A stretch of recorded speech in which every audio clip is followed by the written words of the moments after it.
ಮತ್ತೆ ಇಲ್ಲಿ ಬಹಳ ಪ್ರಮುಖವಾಗಿ ಗಮನಿಸಬೇಕಾಗಿರೋದು ಕರ್ಣ ಯಾರಿದ್ದಾನೆ ಇಲ್ಲಿ ಅವತ್ತಿಂದನೂ ಈ ಆಸ್ಪತ್ರೆ ಸುಮಾರು 500 ಕೋಟಿಗೂ ಬೆಲೆ 500 ಕೋಟಿ ಅಲ್ಲ 500 ಕೋಟಿಗೂ ಮೇಲೆ ಬೆಲೆ ಬಾಳುವಂತ ಒಂದು ಜಾಗ ಇಲ್ಲಿ ಅದು ಡಬಲ್ ರೋಡಲ್ಲಿ ಇದೆ.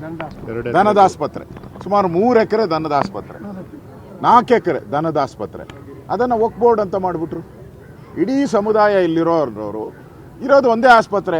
ಮೊದಲೆಲ್ಲ ಹಳ್ಳಿಗೆ ಒಂದು ಆಸ್ಪತ್ರೆ ದನದ ಆಸ್ಪತ್ರೆ. ಇಲ್ಲಿ ಬೆಂಗಳೂರಲ್ಲಿ ದನದ ಆಸ್ಪತ್ರೆಗಳೇ ಇರೋದು ಕಡಿಮೆ. ದನ ಇರ್ಬೋದು ಬೇರೆ ಬೇರೆ ಪಶುಗಳು. ಆದರೆ ಅದನ್ನೇ ಲೂಟಿ ಹೊಡೆಯುವಂಥದಕ್ಕೆ ಅದನ್ನೇ ಖಾತೆ ತಿದ್ದು ಮಾಡಿಕೊಟ್ಬಿಟ್ರು ಸಿದ್ದರಾಮಯ್ಯನವರು. ಖಾತೆ ಕಂದಾಯ ಎಲ್ಲ ತಿದ್ದುಪಡಿ ಮಾಡಿ ಅದನ್ನು ವಕ್ಫ್ ಬೋರ್ಡ್ಗೆ ಕೊಟ್ಬಿಟ್ರು. ಅದರ ವಿರುದ್ಧ ಹೋರಾಟ ಮಾಡೋದಲ್ಲಿ ಮುಂಚೂಣಿಯಲ್ಲಿದ್ದವನು ನಮ್ಮ ಕರ್ಣ ಮತ್ತು ಕರ್ಣನ ಆ 4 ಹಸುಗಳು ಕರ್ಣ ಪ್ಲಸ್ 4 ಹಸುಗಳು ಇವತ್ತು ಕರ್ಣನ ಮೇಲೆ ಹಲ್ಲೆ ಮಾಡೋಕ್ಕೆ ಆಗಲಿಲ್ಲ ಅವ್ರ ಕೈಲಿ.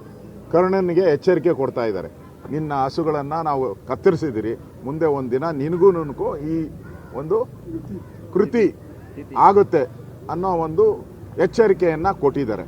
ಇದು ಗುಂಡಾಗಿರಿ ಸರ್ಕಾರ. ಇಲ್ಲಿ ತಾಲಿಬಾನ್ ಸರ್ಕಾರ ಇರೋದು. ಸಿದ್ದರಾಮಯ್ಯನವರು ಈ ಓಲೈಕೆ ರಾಜಕಾರಣ ಓಲೈಕೆ ಮಾಡೋದು ನೋಡಿ. ಇಷ್ಟಾದ್ರೂ ಸಿದ್ದರಾಮಯ್ಯನ ಬಾಯಿನಲ್ಲಿ ಒಂದೇ ಒಂದು ವರ್ಡು, ತನಿಖೆ ಮಾಡ್ತೀರಿ, ಸೂಕ್ತ ಕ್ರಮ ತೆಗೆದುಕೊಳ್ತೀರಿ. ಬೇರೆ ಏನಾಗಿದ್ರೆ ಅದೇ ಮುಸಲ್ಮಾನರಿಗೆ ಏನಾಗಿದ್ರೆ ಪಂಚೆ ಎತ್ಕೊಂಡು ಬಂದ್ಬಿಡ್ತಾ ಇದ್ರಿ. ಇವಾಗ ಯಾಕೆ ಬರ್ತಾ ಇಲ್ಲ ನೀವು? ಇವಾಗ ಯಾಕೆ ಬರ್ತಾ ಇಲ್ಲ? ಇದು ನಿಮ್ಮ ತಾರತಮ್ಯ ನೀತಿ. ಹಿಂದೂಗಳಿಗೊಂದು ಮುಸ್ಲಿಮರಿಗೊಂದು ತಾರತಮ್ಯ ಮಾಡಿ 2 ಕೋಮುಗಳನ್ನು ಒಡೆಯುವಂಥ ಕೆಲಸವನ್ನು ನೀವು ಮಾಡಿದ್ದೀರಾ. ವೋಟ್ ಬ್ಯಾಂಕ್ ಪಾಲಿಟಿಕ್ಸ್ ಮಾತ್ರ ಮಾಡಿದ್ದೀರಾ. ನಾವ್ಯಾರು ಎದರಲ್ಲ. ನಾವೆಲ್ಲ ಕೂಡ ಈ ಒಂದು ಕೃತ್ಯದ ಹಿಂದೆ ಇರೋರನ್ನ ಯಾರಿದಾರೋ ಅವ್ರನ್ನ ಕ್ರಮ ತೆಗೆದುಕೊಳ್ಬೇಕು. ಇದು ಯಾರೋ ಒಬ್ಬರು ಮಾಡಿರೋ ಕೆಲಸ ಅಂತ ಅನ್ಸಲ್ಲ. ಇಡೀ ಹಿಂದೂ ಸಂಘಟನೆ, ಇಡೀ BJP ಇದ್ರ ಪರವಾಗಿ ನಿಲ್ಲುತ್ತೆ. ನಾವು ಇಡೀ ರಾಜ್ಯಾದ್ಯಂತ ಈಗಾಗಲೇ ಹಿಂದೂ ಸಂಘಟನೆಗಳು ರಾಜ್ಯಾದ್ಯಂತ ಹೋರಾಟಕ್ಕೂ ಕರೆ ಕೊಟ್ಟಿದ್ದಾರೆ. ನಾವು ಅವ್ರ ಜೊತೆ ನಿಲ್ತೀರಿ.